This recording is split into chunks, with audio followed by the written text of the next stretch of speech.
Hello students, how are you students. आपको इस channel पर ना केवल graduation and post graduation physics के टॉपिक्स की सबसे आसान एक्सप्लेनेशन देखने को मिलती है, बल्कि आपको साथ के साथ ये भी बताया जाता है कि आपको एग्जाम में क्या और कैसे लिख के आना है, ताकि आप सिर्फ एक वीडियो देख के ही अपने नोट्स बना सकें और एग्जाम्स में बहुत अच्छे मार्क्स ला सकें। इसी कैटेगरी में आगे बढ़ते हुए आज हम बात करेंगे क्वांटम मैकेनिक्स स्कैटरिंग थ्योरी के एक और इंपॉर्टेंट टॉपिक के बारे में, जिसका नाम है लिपमैन-स्क्विंजर इक्वेशन, जिसे हम integral form of Schrodinger equation भी बोलते हैं। और इस टॉपिक को हम इस नाम से भी जानते हैं, integral equation for potential scattering, या फिर आप इसे ऐसे भी जान सकते हैं integral form of scattering amplitude, या फिर आज का जो टॉपिक है उसे हम basics of the born approximation के नाम से भी जानते हैं।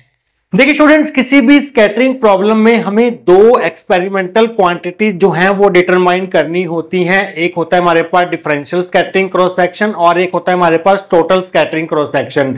अगर आपको इन दोनों एक्सपेरिमेंटल क्वांटिटीज को कंप्यूट करना है तो सबसे पहले आपको स्कैटरिंग एम्पलीट्यूड को फाइंड करना जरूरी होता था। स्कैटरिंग एम्पलीट्यूड को फाइंड करके आप बड़ी आसानी से differential scattering cross section and total scattering cross section जो है वो फाइंड कर सकते हैं। देखिए स्टूडेंट्स, स्कैटरिंग एम्पलीट्यूड को फाइंड करने का एक मेथड हम ऑलरेडी डिस्कस कर चुके हैं, जिसका नाम था पार्शियल वेव एनालिसिस मेथड। उस मेथड की हेल्प से हमने स्कैटरिंग एम्पलीट्यूड फाइंड किया था और फिर हमने उस स्कैटरिंग एम्पलीट्यूड का यूज करके differential and total scattering cross section जो है वो फाइंड किया था डिफरेंट प्रॉब्लम्स के लिए। जैसे हमने scattering by an attractive square well potential के लिए ये काम किया था और हार्ड स्फीयर स्कैटरिंग के लिए भी ये काम किया था। बट पार्शियल वेव एनालिसिस में ये प्रॉब्लम आ रही थी कि वहां पर अगर हमारे इंसिडेंट पार्टिकल की एनर्जी लो है तब तो आप बहुत आसानी से स्कैटरिंग एम्पलीट्यूड और फिर differential and total scattering cross section को डिटरमाइन कर पा रहे थे। बट अगर आपके इंसिडेंट पार्टिकल की एनर्जी हाई है तो उस केस में आपको स्कैटरिंग एम्पलीट्यूड को फाइंड करने में प्रॉब्लम आती है, जिसकी वजह से आपको differential and total scattering cross section को भी फाइंड करने में प्रॉब्लम आती है। तो स्कैटरिंग एम्पलीट्यूड को फाइंड करने का एक और मेथड भी है, जिसमें आप हाई एनर्जी इंसिडेंट पार्टिकल्स के लिए भी स्कैटरिंग एम्पलीट्यूड फाइंड कर सकते हैं, differential and total scattering cross section find कर सकते हैं। और वो मेथड है हमारा the born approximation. The born approximation method भी स्कैटरिंग एम्पलीट्यूड को फाइंड करने के लिए इस्तेमाल में लाया जाता है, like partial wave analysis method.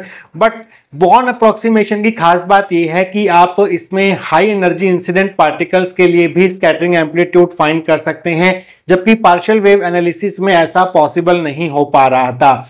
But students, अगर आप बॉर्न अप्रोक्सीमेशन को समझना चाहते हैं तो सबसे पहले आपको एक इक्वेशन को समझना होगा, जिसे हम बोलते हैं लिपमैन-स्क्विंजर इक्वेशन, जो कि और कुछ नहीं श्रोडिंगर इक्वेशन की इंटीग्रल रिप्रेजेंटेशन है, इंटीग्रल फॉर्म है। उसमें हम क्या करते हैं, उसमें हम स्कैटरिंग एम्पलीट्यूड को इंटीग्रल फॉर्म में रिप्रेजेंट करते हैं। तो सबसे पहले आपको लिपमैन-स्क्विंजर इक्वेशन को डराइव करना होगा, उसके बाद आप बॉर्न अप्रोक्सीमेशन की हेल्प से स्कैटरिंग एम्पलीट्यूड को फाइंड कर पाएंगे। तो स्टूडेंट्स, लिपमैन-स्क्विंजर इक्वेशन को डिटरमाइन करने के लिए सबसे सिंपलेस्ट एक्सपेरिमेंटल सेटअप हमें कंसीडर करना होगा, जो कि कुछ इस प्रकार से होता है, जिसमें हम एक incident beam of particles fall करवाते हैं किसी फिक्स्ड टारगेट के ऊपर। टारगेट यहाँ पर रेस्ट में होता है। यहाँ पर आप ये जो सर्कल देख रहे हैं, ये टारगेट के पोटेंशियल रेंज को रिप्रेजेंट कर रहा है। यहाँ पर हमने जो पार्टिकल्स इंसिडेंट करवाए हैं वो पॉजिटिव जेड डायरेक्शन के अलोंग इंसिडेंट करवाए हैं। जब ये पार्टिकल्स इस टारगेट के पोटेंशियल के साथ इंटरेक्ट करेंगे तो ये हर पॉसिबल डायरेक्शन में स्कैटर्ड हो जाएंगे सिमेट्रिकली। तो स्टूडेंट्स, हमने देखा था कि जो हमारी इंसिडेंट पार्टिकल्स होते हैं या फिर इंसिडेंट बीम होती है, उसे हम प्लेन वेव से शो करते हैं, और प्लेन वेव को रिप्रेजेंट करने का जो फंक्शन होता है वो होता है e⁻⁴ तो हमारा जो मान लीजिए एक इंसिडेंट पार्टिकल है जिसका मास m है, तो इस इंसिडेंट पार्टिकल का जो वेव फंक्शन होगा psi, wave function for incident particle, वो एक प्लेन वेव e⁻⁴ से रिप्रेजेंट किया जाएगा, जहां पर z जो है वो डायरेक्शन ऑफ प्रोपगेशन को रिप्रेजेंट कर रहा है। क्योंकि जो हमारी स्कैटर्ड वेव्स हैं वो हर पॉसिबल डायरेक्शन में स्कैटर्ड होंगी, तो जो स्कैटर्ड पार्टिकल का वेव फंक्शन होगा psi s, उसे हम कुछ इस तरह से रिप्रेजेंट कर रहे थे, एफ थीटा मल्टीप्लाई ई की power eta K R by are. Are में हमारे पास सभी डायरेक्शन जो है वो इंक्लूड हो जाती हैं। तो ये हमारे पास स्फेरिकली डाइवर्जिंग स्कैटर्ड वेव्स का वेव फंक्शन होता है, और ये हमारे पास इंसिडेंट पार्टिकल का वेव फंक्शन होता है जो कि प्लेन वेव से रिप्रेजेंट किया जाता है। तो अगर हम इस स्कैटरिंग प्रॉब्लम के टोटल वेव फंक्शन साई की बात करें, जो कि इन दोनों वेव फंक्शंस के सम के बराबर होगा, psi I plus psi S, that will be equal to E की power eta K Z plus F theta E की power eta K R by R होगा। तो हमने क्या किया, इन दोनों को ऐड करके सिस्टम का टोटल वेव फंक्शन जो है वो लिख लिया है। इस रिजल्ट को हमने पार्शियल वेव एनालिसिस मेथड में भी बहुत बार यूज किया था। तो स्टूडेंट्स, लिपमैन-स्क्विंजर इक्वेशन में हमें क्या करना है, इस इंसिडेंट पार्टिकल के लिए वेव फंक्शन फाइंड करना है, और वहां पर हमें यह देखना है कि क्या इंसिडेंट पार्टिकल का वेव फंक्शन इसके बराबर आता है कि नहीं आता। ये सबसे पहले हमें काम करना है। और दूसरा काम हमें ये करना है कि जो हमारा स्कैटर्ड पार्टिकल के लिए वेव फंक्शन है साई एस, इसे हमें एक इंटीग्रल फॉर्म में रिप्रेजेंट करना है। वो इंटीग्रल फॉर्म जो होगी स्कैटर्ड पार्टिकल के वेव फंक्शन की, उसे हम क्या करेंगे, उसे हम कैसे कंप्यूट करेंगे, उसे हम कंप्यूट करेंगे with the help of greens function. तो लिपमैन-स्क्विंजर इक्वेशन को डिराइव करते समय ग्रीन फंक्शन की प्रॉपर्टीज भी बहुत बार यूज की जाएगी। तो जो उसका स्कैटर्ड पार्टिकल का वेव फंक्शन साई एस को फाइंड करने का प्रोसीजर होगा, वहां पर हम ग्रीन्स फंक्शन का भी यूज करेंगे। तो स्टूडेंट्स, ये हम आपका डायग्राम है जो आपको बनाना है इस टॉपिक के लिए। तो स्टूडेंट्स, आइए देखते हैं कि अगर ये क्वेश्चन आपको एग्जाम में पूछा जाता है तो इसकी थ्योरी को आप कहां से स्टार्ट करके आएंगे। आइए अब वो देख लेते हैं। In quantum theory of scattering, Born approximation is a method to calculate scattering amplitude for a scattering problem like partial wave analysis method. Quantum theory of scattering में पार्शियल वेव एनालिसिस की हेल्प से हम scattering amplitude find कर पा रहे थे, but वहां पर हमें ये प्रॉब्लम आ रही थी कि वहां पर हम हाई एनर्जी इंसिडेंट पार्टिकल्स के लिए स्कैटरिंग एम्पलीट्यूड को फाइंड इतना इजीली नहीं कर पा रहे थे। तो यहां पर हम दूसरा मेथड भी यूज कर सकते हैं, और दूसरे मेथड का नाम है born approximation. Born approximation method से भी हम किसी स्कैटरिंग प्रॉब्लम का स्कैटरिंग एम्पलीट्यूड जो है वो फाइंड कर पाते हैं। Generally partial wave analysis method is useful for when incident particles have low energy, but born approximation method is useful for those scattering experiment in which incident particles have high energy. देखिए students, अगर आपके incident particles की energy low है तो आप partial wave analysis method से बहुत easily scattering amplitude find कर पाएंगे। स्कैटरिंग एम्पलीट्यूड अगर आपको मिल गया तो आप बहुत easily differential scattering cross section and total scattering cross section जो है वो फाइंड कर पाएंगे, क्योंकि स्कैटरिंग एम्पलीट्यूड जो है वो रिलेटेड होता है differential and total scattering cross section के साथ। बट अगर आपके पार्टिकल्स की एनर्जी ज्यादा है तो उस केस में आपके लिए जो सुटेबल मेथड रहेगा स्कैटरिंग एम्पलीट्यूड को फाइंड करने का, वो होगा हमारे पास बॉर्न अप्रोक्सीमेशन मेथड। वहां पर आप पार्शियल वेव एनालिसिस मेथड का यूज नहीं कर पाएंगे। Lippmann Schwinger equation is an integral equation in quantum mechanics that reformulate the Schrodinger equation to solve scattering problems. देखिए स्टूडेंट्स, लिपमैन-स्क्विंजर इक्वेशन जो है वो एक प्रकार से हम क्या करते हैं, श्रोडिंगर इक्वेशन को इंटीग्रल फॉर्म में रिप्रेजेंट करते हैं। तो जो लिपमैन-स्क्विंजर इक्वेशन है वो एक इंटीग्रल इक्वेशन होती है जिसे हम integral equation of potential scattering बोलते हैं। तो यहां पर हमें क्या करना है, इस श्रोडिंगर इक्वेशन को इंटीग्रल फॉर्म में रिप्रेजेंट करना है, तो वो इक्वेशन कहलाई जाएगी लिपमैन-स्क्विंजर इक्वेशन। इस लिपमैन-स्क्विंजर इक्वेशन की हेल्प से हम स्कैटरिंग प्रॉब्लम्स को सॉल्व कर पाएंगे। स्कैटरिंग प्रॉब्लम को सॉल्व करने का मतलब ये है कि आपको differential and total scattering cross section find करना है स्कैटरिंग प्रॉब्लम का। उसके लिए आपको स्कैटरिंग एम्पलीट्यूड चाहिए होगा। स्कैटरिंग एम्पलीट्यूड को हम फाइंड करेंगे बॉर्न अप्रोक्सीमेशन मेथड से। बॉर्न अप्रोक्सीमेशन मेथड की जो शुरुआत होती है वो इस लिपमैन-स्क्विंजर इक्वेशन से होती है। तो सबसे पहले आपको लिपमैन-स्क्विंजर इक्वेशन जो है वो डिराइव करनी होगी। It expresses the total wave function psi of the scattering problem as the sum of wave function psi i of the incident particle and wave function psi s of the scattered particle. इसमें भी हमें क्या करना है, इस scattering problem का total wave function psi find करना है, जो कि सम होगा किसका, wave function of incident particle plus wave function of scattered particle. तो लिपमैन-स्क्विंजर इक्वेशन को डिराइव करने के लिए सबसे पहले आपको इंसिडेंट पार्टिकल का वेव फंक्शन फाइंड करना होगा। उसके लिए आप क्या करेंगे, श्रोडिंगर इक्वेशन का सहारा लेंगे। श्रोडिंगर इक्वेशन को सॉल्व करके आप यहाँ पर पहले साई आई की वैल्यू फाइंड करेंगे, फिर आप क्या करेंगे, श्रोडिंगर इक्वेशन का ही यूज करके आप स्कैटर्ड पार्टिकल के लिए वेव फंक्शन साई एस की वैल्यू फाइंड करेंगे, फिर आप उन दोनों को ऐड कर देंगे तो आपको एक टोटल वेव फंक्शन मिल जाएगा। जब आपको टोटल वेव फंक्शन मिल जाएगा तो आप इस रिजल्ट के साथ उसे कंपेयर करेंगे, उसे कंपेयर करके वहां से आप एफ थीटा की वैल्यू फाइंड करेंगे। एफ थीटा यहाँ पर क्या है, स्कैटरिंग एम्पलीट्यूड है। तो एफ थीटा अगर आपको मिल जाएगा तो आप इस एफ थीटा की हेल्प से differential scattering cross section sigma theta और total scattering cross section sigma T जो है वो फाइंड कर पाएंगे। तो यहां पर लिपमैन-श्विंजर इक्वेशन की खास बात क्या होती है कि जो हमारा यहाँ पर स्कैटर्ड वेव फंक्शन होगा साई एस, उसे हम इंटीग्रल फॉर्म में रिप्रेजेंट करेंगे। आप यहाँ पर लिखेंगे here psi s is expressed in integral form which is computed using Green's function. यहाँ पर साई एस जो रिप्रेजेंट किया जाएगा वो एक इंटीग्रल फॉर्म में रिप्रेजेंट किया जाएगा और उस इंटीग्रेशन में आप देखेंगे कि वहां पर एक ग्रीन फंक्शन अपीयर हो रहा होगा। तो लिपमैन-श्विंजर इक्वेशन को ड्राइव करने के लिए हमें ग्रीन फंक्शंस की प्रॉपर्टीज का भी यूज करना होगा। वो प्रॉपर्टीज क्या क्या रहेंगी, कैसे हम लिपमैन-श्विंजर इक्वेशन को डराइव करेंगे, कैसे पहले हम साई आई की वैल्यू फाइंड करेंगे, फिर साई एस की वैल्यू फाइंड करेंगे इंटीग्रल फॉर्म में, वहां पर कैसे कैसे ग्रीन फंक्शन का यूज होगा, ये सारा काम हम देखेंगे आने वाले सेक्शंस के अंदर। तो स्टूडेंट्स लिपमैन-श्विंजर इक्वेशन में हमें बेसिकली करना क्या है, इस पूरे स्कैटरिंग प्रॉब्लम का total wave function psi find करना है। तो साई फाइंड करने के लिए सबसे पहले हमें इंसिडेंट पार्टिकल का वेव फंक्शन फाइंड करना होगा। तो स्टेप 1 हमारा रहेगा to find wave function psi i of the incident particle. देखिए स्टूडेंट्स, यहाँ पर जो पार्टिकल्स का इंटरेक्शन होता है with the potential of the target वो बहुत ही शॉर्ट टाइम के लिए होता है।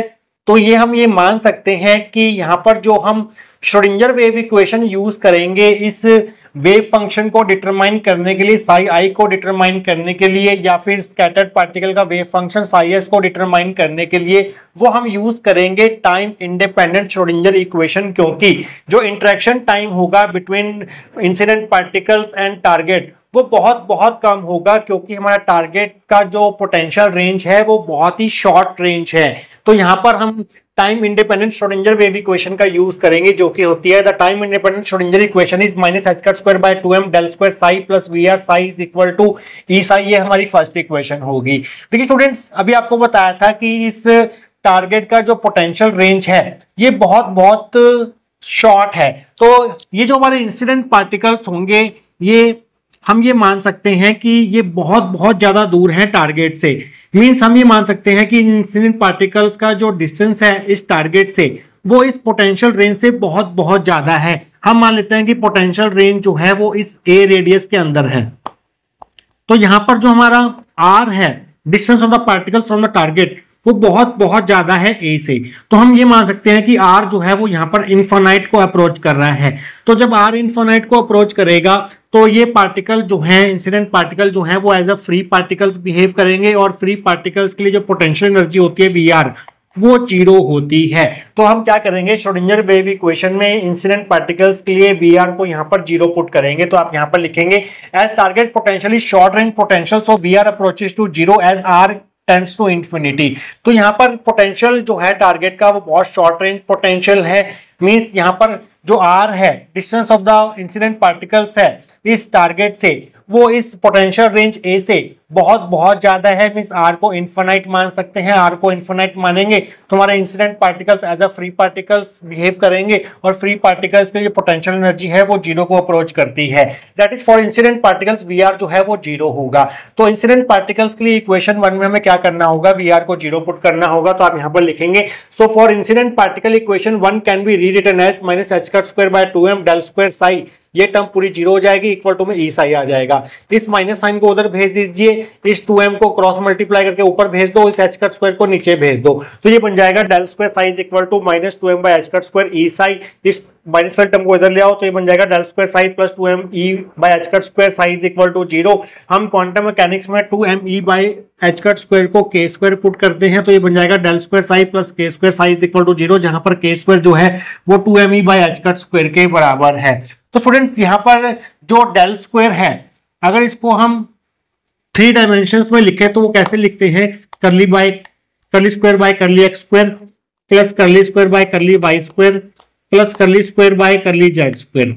बट स्टूडेंट्स यहाँ पर जो इंसिडेंट पार्टिकल्स का मोशन है वो अलोंग पॉजिटिव जेड डायरेक्शन है, तो हम यहाँ पर डेल स्क्वायर का सिर्फ जेड कंपोनेंट ही कंसीडर करेंगे, ये दोनों कंपोनेंट्स कंसीडर नहीं करेंगे। तो डेल स्क्वायर को हम इंसिडेंट पार्टिकल्स के लिए curly square by curly z square लिखेंगे, क्योंकि पार्टिकल्स का मोशन जो है वो अलोंग पॉजिटिव जेड डायरेक्शन है।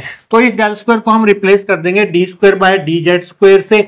यहाँ पर जो कर्ली ऑपरेटर है उसको हम कंप्लीट डेरिवेटिव से भी रिप्लेस कर सकते हैं, क्योंकि साई जो है यहाँ पर सिर्फ और सिर्फ जेड का फंक्शन होगा। तो यहाँ पर curly square by curly z square को हम D square by D Z square भी लिख सकते हैं, इस चीज का आप ध्यान रखेंगे। प्लस के square psi is equal to 0 आ जाएगा, ये थर्ड इक्वेशन होगी। यहाँ पर आप मेंशन करेंगे because del square is equal to curly square by curly z square equal to में आप लिख देंगे as the particles are incident along positive z direction. तो स्टूडेंट्स इसका जो सोल्यूशन है सेकंड इक्वेशन का उसे हम लेट कर लेते हैं। Let solution is psi is equal to E की पावर एम जेड। तो अगर हम एक बार डिफरेंशिएशन करें जेड के रिस्पेक्ट में तो आपको क्या मिलेगा, D psi by D Z is equal to E की पावर एम जेड मल्टीप्लाई में एम। इसका एक और बार दोबारा डिफरेंशिएशन करें जेड के रिस्पेक्ट में तो आपको क्या मिलेगा, D square psi by D Z square E की पावर एम जेड का इंटीग्रेशन डिफरेंशिएशन अगेन हो जाएगा ई की power M Z into M, साथ में एक एम ये है M into M, M square हो गया। और इस ई की पावर एम जेड की जगह पर आप लिख सकते हैं साई। तो d square psi by D Z square की वैल्यू आ गई एम स्क्वायर और इसकी जगह पर आपने साई रख दिया, ये हमारी थर्ड इक्वेशन होगी। इस d square psi by D Z square की वैल्यू जो है वो आप यहाँ पर पुट करेंगे तो आप लिखेंगे using 3 into we get m square psi, इसकी जगह पर आ गया एम स्क्वायर साई प्लस के square psi is equal to 0। यहाँ से साई जो है वो कॉमन आ गया, एम स्क्वायर प्लस के square psi is equal to 0। अब साई तो 0 हो नहीं सकता है क्योंकि वो तो सोल्यूशन है इस सेकंड इक्वेशन का, इसका मतलब एम स्क्वायर प्लस के स्क्वायर को 0 होना पड़ेगा, psi can't be equal to 0। तो यहाँ से एम स्क्वायर की वैल्यू आ जाएगी माइनस के स्क्वायर, तो यहाँ से एम की दो वैल्यूज आएंगी प्लस माइनस आयटा के। तो यहाँ पर आपको एम की जगह पर पहले आयटा के पुट करना पड़ेगा प्लस आयटा के, फिर इस एम की जगह पर माइनस आयटा के पुट करना पड़ेगा। तो जो सेकंड इक्वेशन का सॉल्यूशन होगा उसे हम ऐसे लिख सकते हैं, so the solution of 2 can be written as psi is equal to E की पावर एम की जगह पर प्लस आयटा के पुट किया इंटू जेड प्लस ई की पावर एम की जगह पर माइनस आयटा के पुट किया माइनस आयटा के जेड। तो ये हमारे पास सेकंड इक्वेशन का सॉल्यूशन आ गया यहां तक। तो स्टूडेंट्स इसके बाद आपको क्या करना है और कैसे आप साई आई की फाइनल वैल्यू फाइंड करेंगे और कैसे आप साई एस फाइंड करेंगे वो हम देखेंगे आने वाले सेक्शंस के अंदर। तो स्टूडेंट्स लास्ट सेक्शन में हमने क्या किया था, इंसिडेंट पार्टिकल के लिए श्रोडिंगर वेव इक्वेशन लिख ली थी और इसका सोल्यूशन जो है वो कुछ इस प्रकार से फाइंड कर लिया था। अब इस सोल्यूशन में दो पार्ट्स हैं, एक हमारे पास ये पार्ट है और एक हमारे पास ये पार्ट है। ई की पावर आयटा के जेड जो है वो एक प्लेन वेव की रिप्रेजेंटेशन है। तो यहाँ पर जो पहली टर्म है ई की power plus eta K Z, ये क्या रिप्रेजेंट कर रही है, ये रिप्रेजेंट कर रही है plane wave propagating along positive z direction, क्योंकि यहाँ पर प्लस का साइन है। और दूसरी हमारे पास है, दूसरी टर्म है हमारे पास इस सोल्यूशन में ई की power minus eta K Z, ये क्या रिप्रेजेंट कर रही है, ये रिप्रेजेंट कर रही है plane wave propagating along minus z direction. तो स्टूडेंट्स क्योंकि हमारा जो पार्टिकल्स हैं वो पॉजिटिव जेड डायरेक्शन के अलोंग प्रोपेगेट कर रहे हैं, तो हमारी जो प्लेन वेव्स होंगी तो वो भी पॉजिटिव जेड डायरेक्शन के अलोंग ही प्रोपेगेट करेंगी। तो हम यहाँ पर इन दोनों पार्ट्स में से ये वाला पार्ट कंसीडर नहीं करेंगे जो कि माइनस जेड डायरेक्शन को रिप्रेजेंट कर रहा है, हमें सिर्फ प्लस जेड डायरेक्शन वाले पार्ट से ही मतलब है। तो जो एक्चुअल सॉल्यूशन होगा इक्वेशन 2 का जो कि इंसिडेंट पार्टिकल के वेव फंक्शन को रिप्रेजेंट करेगा, उसमें हमारे पास सिर्फ ये वाला पार्ट होगा। तो आप यहाँ पर लिखेंगे so the wave function for incident particle is given by, उस वेव फंक्शन को हम साई आई से डिनोट करेंगे, that will be equal to E की power plus eta K Z. ये वाला पार्ट हम उसमें इंक्लूड नहीं करेंगे क्योंकि ये प्लेन वेव है जो कि माइनस जेड डायरेक्शन के लॉन्ग प्रोपेगेट कर रही है, हमारी वेव जो है वो प्लस जेड डायरेक्शन वाली है, तो हम सिर्फ ये वाला पार्ट जो है वो कंसिडर करेंगे। तो स्टूडेंट्स इस रिजल्ट को हम ऐसे भी लिख सकते हैं, Sai I is equal to E की पावर आयटा के वेक्टर डॉट आर वेक्टर, जहां पर के वेक्टर डॉट आर वेक्टर जो है वो के जेड के बराबर होगा। ऐसा क्यों, क्योंकि जो हमारा के वेक्टर है प्रोपेगेशन वेक्टर वो क्या होगा, के इंटू के कैप होगा, जिस डायरेक्शन में हमारे पास वेव प्रोपेगेट कर रही है उसी का हमें यहाँ पर यूनिट वेक्टर लेना होगा के कैप, और यहाँ पर के जो है वो के वेक्टर के मैग्नीट्यूड को रिप्रेजेंट कर रहा है। और आर वेक्टर क्या होगा, यहाँ पर zero I cap plus zero Z cap plus Z K cap, क्योंकि हमारा जो पार्टिकल है वो प्लस जेड डायरेक्शन के अलोंग मूव कर रहे हैं, तो यहाँ पर जेड कंपोनेंट आएगा आर वेक्टर का, एक्स और वाई कंपोनेंट जीरो होंगे। तो यहाँ से zero I cap plus zero Z K zero Z zero J cap हम हटा देते हैं। तो यहाँ से अगर हम के वेक्टर डॉट आर वेक्टर करें, के वेक्टर हमारे पास है के इंटू के कैप, आर वेक्टर हमारे पास है जेड इंटू के कैप, तो इन दोनों का डॉट प्रोडक्ट क्या हो जाएगा, के कैप डॉट के कैप 1 हो जाएगा, के जेड आ जाएगा। तो इस के जेड की जगह पर हम के वेक्टर डॉट आर वेक्टर लिख सकते हैं, तो ये बन जाएगा Sai I is equal to E की पावर आइटा के वेक्टर डॉट आर वेक्टर, ये हमारी फोर्थ इक्वेशन होगी। तो स्टूडेंट्स ये हमारे पास सॉल्यूशन आ गया है किसका, इंसिडेंट पार्टिकल की श्रोडिंगर वेव इक्वेशन का। मीन श्रोडिंगर वेव इक्वेशन को सॉल्व करके हमने इंसिडेंट पार्टिकल के लिए वेव फंक्शन जो है वो फाइंड कर लिया है। हमारा स्टेप 1 जो है वो कंप्लीट हो गया है लिपमैन स्क्विंजर इक्वेशन का। अब हमें क्या करना है, इस साई एस की वैल्यू को फाइंड करना है। अगेन हमें श्रोडिंगर वेव इक्वेशन का सहारा लेना होगा और इस साई एस को हमें इस टॉपिक के लिए इंटीग्रल फॉर्म में कन्वर्ट करना है, तो उसके लिए हमें ग्रीन फंक्शन का भी यूज करना होगा। तो आप सेकंड पार्ट में लिखेंगे, सेकंड पॉइंट में, to find wave function psi s for the scattered particle. तो यहाँ पर भी हम time independent Schrodinger wave equation का सहारा लेंगे, क्योंकि यहाँ पर पोटेंशियल का जो रेंज है वो शॉर्ट रेंज है, तो हमारा जो इंटरेक्शन होगा प्रोजेक्टाइल का वो टारगेट के साथ बहुत शॉर्ट टाइम के लिए होगा।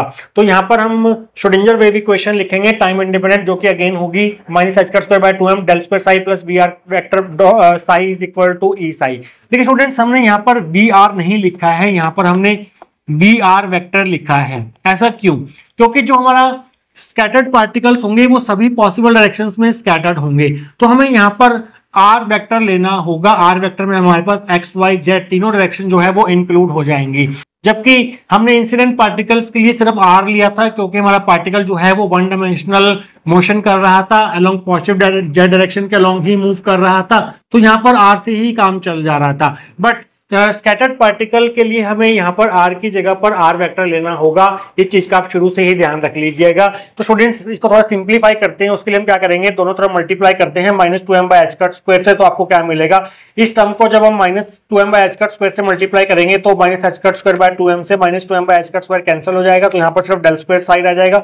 इस टर्म को मल्टीप्लाई करेंगे minus 2m by H cut square से into V are vector dot multiply में साई है इज इक्वल टू, इस टर्म को minus 2m by H cut square से मल्टीप्लाई करेंगे, साथ में ई साई है।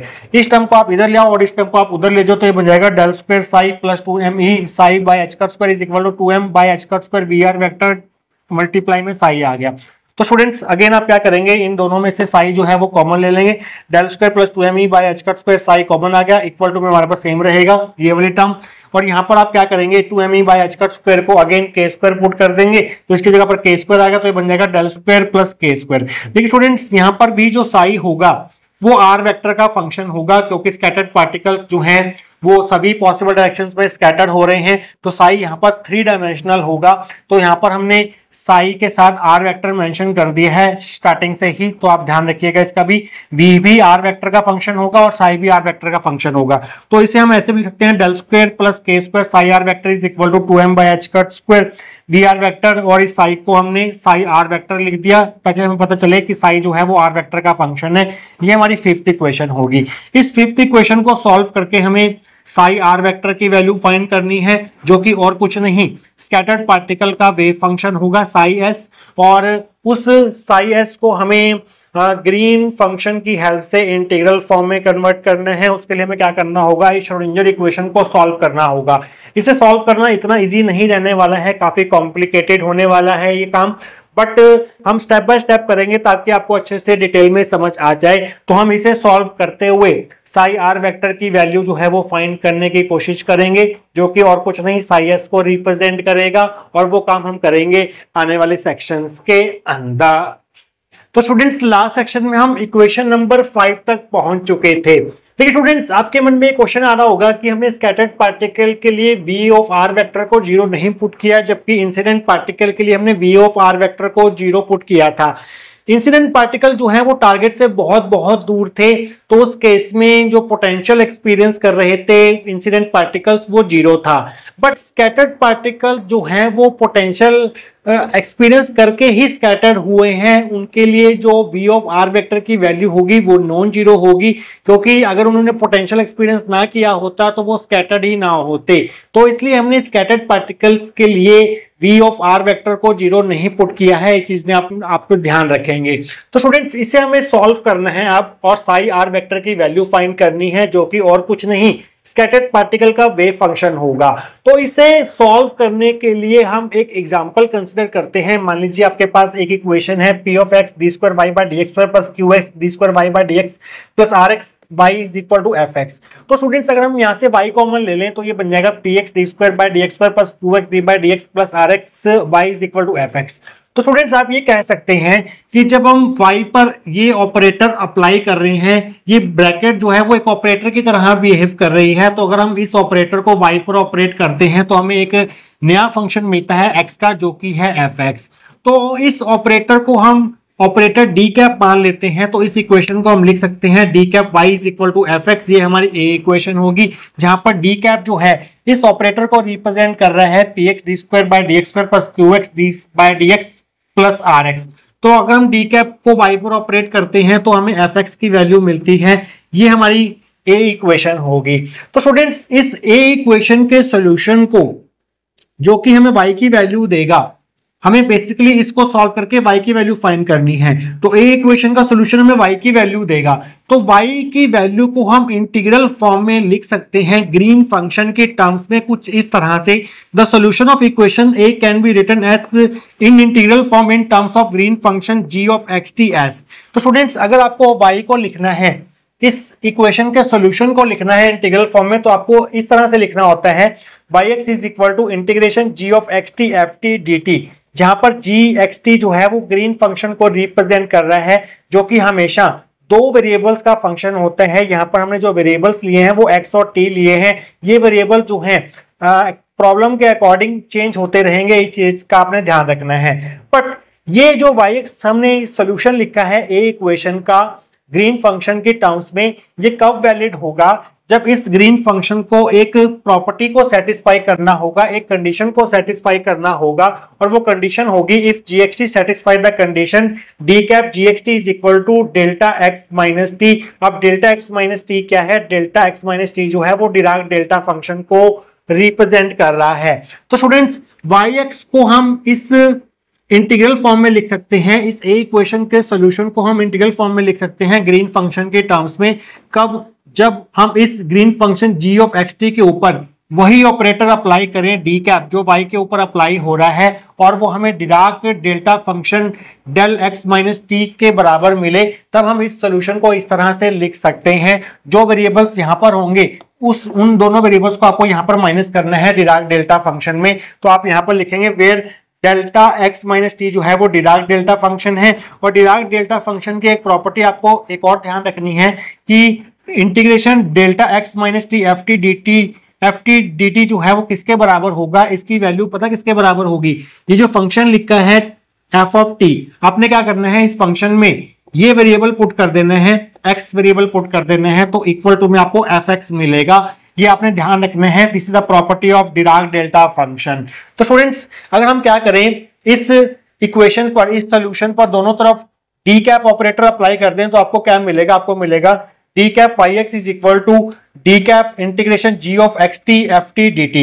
इस डी कैप को अगर हम अंदर लेके जाएं तो आपको क्या मिलेगा? D cap G X T F T D T.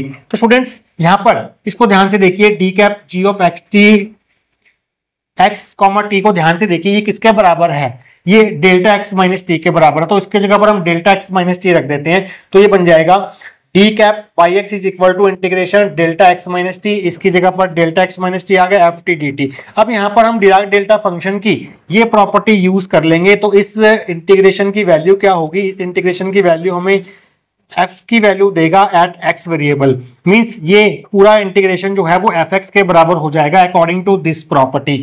तो ये प्रोसीजर को ध्यान में रखना है आपको इस इक्वेशन को सॉल्व करने के लिए।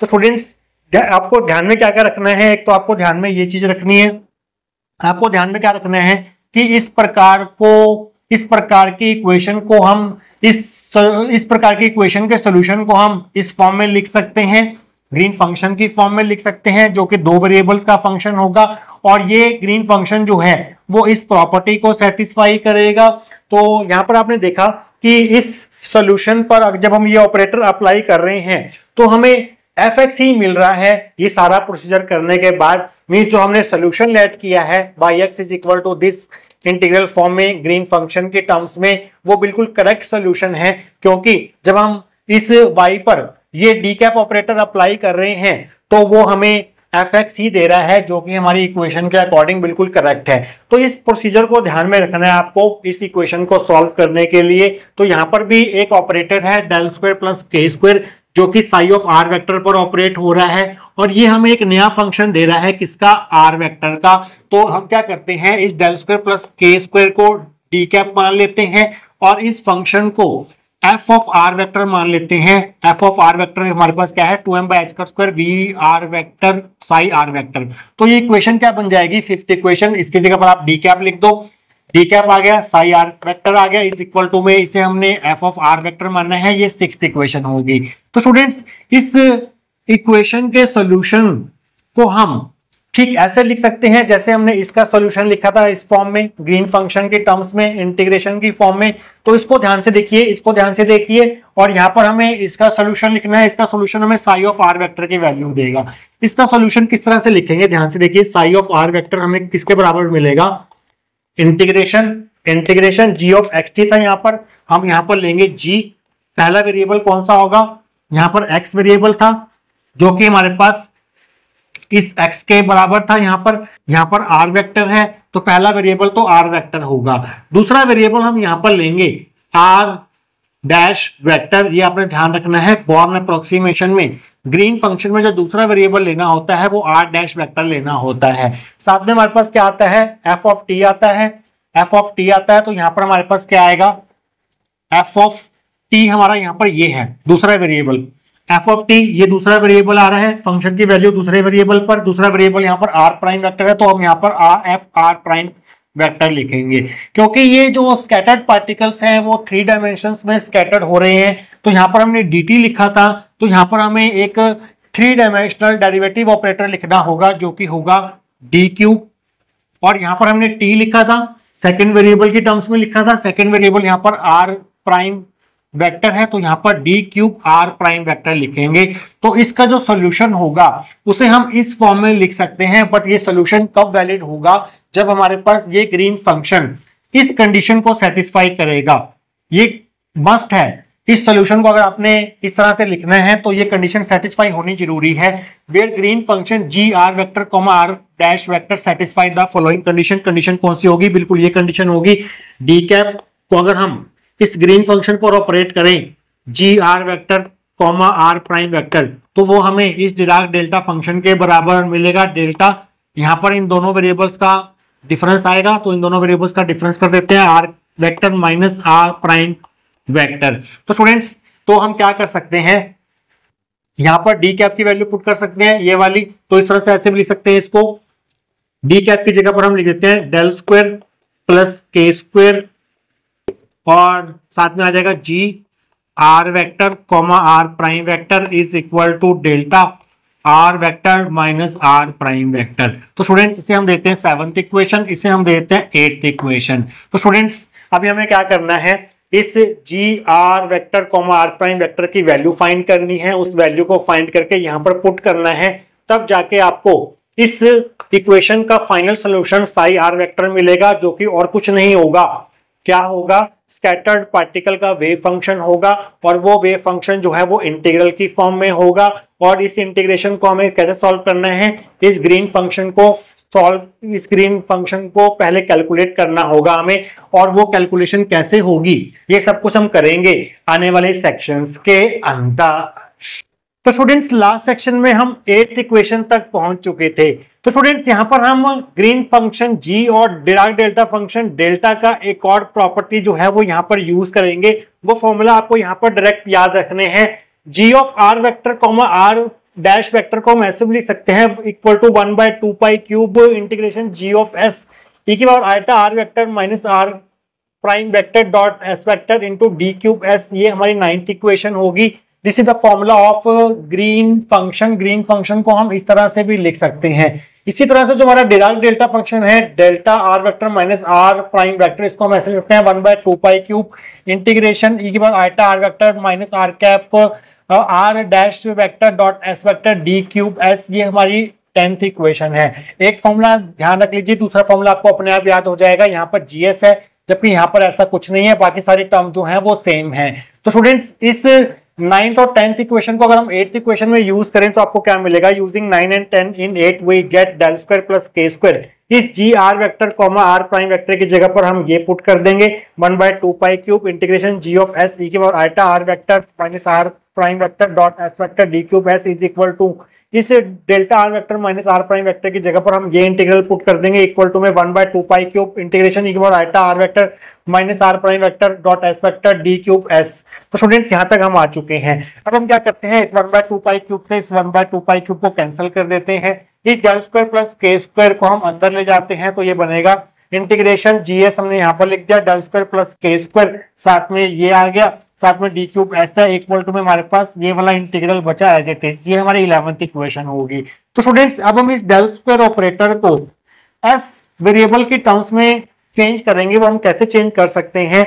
अगर हम डेल ऑपरेटर को इस फंक्शन ई की power iota are vector minus are prime vector dot S vector पर अप्लाई करें तो आपको क्या मिलेगा? एक्चुअली यहाँ पर डेल क्या रिप्रेजेंट कर रहा है? डेल यहाँ पर करली बाय करली आर को रिप्रेजेंट कर रहा है, जो कि एक 3 डायमेंशनल ऑपरेटर है। इस चीज का आपने ध्यान रखना है। तो अगर आप डेल को इस पर ऑपरेट करवा रहे हो तो मीन्स आपको क्या करना है, इसका पार्शियल डिफरेंशिएशन करना है। किसके रिस्पेक्ट में? आर वेक्टर के रिस्पेक्ट में। डेल जो है वो करली बाय करली आर वेक्टर को रिप्रेजेंट कर रहा है। तो डेल को इस पर ऑपरेट करवाने का मतलब ये है कि का आपने पार्शियल डिफरेंशिएशन करना है आर वेक्टर के रिस्पेक्ट में। तो ई की पावर समथिंग का जो डेरिवेटिव होता है क्या होता है? ई की पावर जो एक्सपोनेंशियल टर्म है वो एज इट इज आ जाएगी। फिर आपको मल्टीप्लाई में आर वेक्टर का कोफिशिएंट लिखना होगा। आर वेक्टर का कोफिशिएंट है यहाँ पर आइटा एस वेक्टर, तो यहाँ पर आइटा एस वेक्टर आ जाएगा। This will be the curly by curly R vector of this term. ये आपको ये मिलेगा। अब आपको क्या करना है, डेल स्क्वायर निकालना है। तो एक और बार डेल ऑपरेटर अप्लाई कर देते हैं तो ये बन जाएगा डेल स्क्वायर एक बार iota are vector dot r cap vector dot S vector. Means आपको इस टर्म का एक और बार आर वेक्टर के रिस्पेक्ट में पार्शियल डिफरेंशिएशन करना है। तो अगेन इसका जो पार्शियल डिफरेंशिएशन होगा आर वेक्टर के रिस्पेक्ट में वो आपको क्या मिलेगा? एक बार iota are vector minus r dash vector dot S vector multiply में आ जाएगा आर वेक्टर का कोफिशिएंट जो कि है iota S vector. Iota S vector ये वाला आइटा एस वेक्टर तो एज इट इज पहले वाला ही है। तो स्टूडेंट्स अब आप क्या करेंगे, इस टर्म से ये टर्म जो है वो कैंसिल कर देंगे तो आपके पास डेल स्क्वायर क्या आ जाएगा? Iota into iota, iota square S vector का स्क्वायर, किसी भी वेक्टर का स्क्वायर जो है वो उसके मैग्नीट्यूड के स्क्वायर के बराबर होता है। एस वेक्टर स्क्वायर को हम सिंपली एस स्क्वायर भी लिख सकते हैं। तो आइटा स्क्वायर की जगह माइनस आ गया, डेल स्क्वायर जो है वो माइनस एस स्क्वायर के बराबर आ गया। तो डेल स्क्वायर को हमने एस वेरिएबल की टर्म्स में जो है वो कन्वर्ट कर दिया है ये कुछ स्टेप्स फॉलो करके। तो हम क्या करते हैं, इस डेल स्क्वायर की जगह पर माइनस एस स्क्वायर पुट कर देते हैं। तो आप लिखेंगे using 12 in 11, using 12 in 11 we get integration G of S. इस डेल स्क्वायर की जगह पर माइनस एस स्क्वायर आ गया प्लस के स्क्वायर, ये वाली टर्म एज इट इज रहेगी, डी क्यूब एस ऐसे ही रहेगा, इक्वल टू में जो आपका है वो ऐसे ही रहेगा यहाँ पर। तो स्टूडेंट्स आप क्या कर सकते हैं, इस G s minus s square plus के स्क्वायर को आप बाहर ले सकते हैं। G s minus s square plus के स्क्वायर बाहर आ गया, अंदर हमारे पास integration equal iota are vector minus are cap vector dot S vector D cube s is equal to में सेम आ जाएगा। तो स्टूडेंट्स इस टर्म से ये टर्म जो है वो कैंसिल हो जाएगी, यहाँ पर इक्वल टू में 1 आ जाएगा। GS multiply minus s square plus के स्क्वायर इक्वल टू 1 आ गया। तो यहाँ से जीएस की वैल्यू आ जाएगी 1 upon minus s square plus के स्क्वायर। अगर आप ऊपर नीचे दोनों तरफ -1 से मल्टीप्लाई करते हैं तो आपको मिलेगा जीएस इज इक्वल टू -1, नीचे के साइन चेंज हो जाएंगे, S square minus K square हो जाएगा। ये 13th इक्वेशन होगी। इस जीएस की वैल्यू को आपको क्या करना है, 13th इक्वेशन से उठाकर यहाँ पर पुट करना है 9th इक्वेशन में। तो आप लिखेंगे using 13 in 9 we get G of R vector comma are prime vector is equal to 1/2 pi cube integration. ये जीएस की जगह पर आपको ये पुट करना है -1 upon S square minus K square, E की पावर जो है वो एज इट इज आएगी, डी क्यूब एस जो है वो एज इट इज आएगा। तो स्टूडेंट्स यहाँ पर इन दो वेक्टर्स का डॉट प्रोडक्ट है। हम जानते हैं A vector dot B vector क्या होता है, mod of A vector mod of B vector into cosine of angle between A vector and B vector.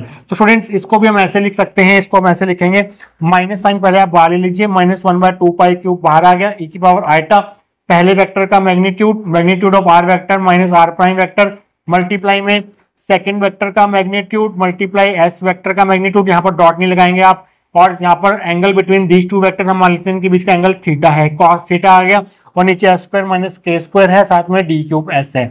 तो स्टूडेंट्स डी क्यूब एस जो है एक तरह से वॉल्यूम एलिमेंट को रिप्रेजेंट कर रहा है। जैसे हम डी क्यूब आर जो कि डीवी के बराबर होता है उसे स्फेरिकल पोलर कोऑर्डिनेट्स में कैसे लिखते हैं, R square sine theta D R D theta D phi लिखते हैं।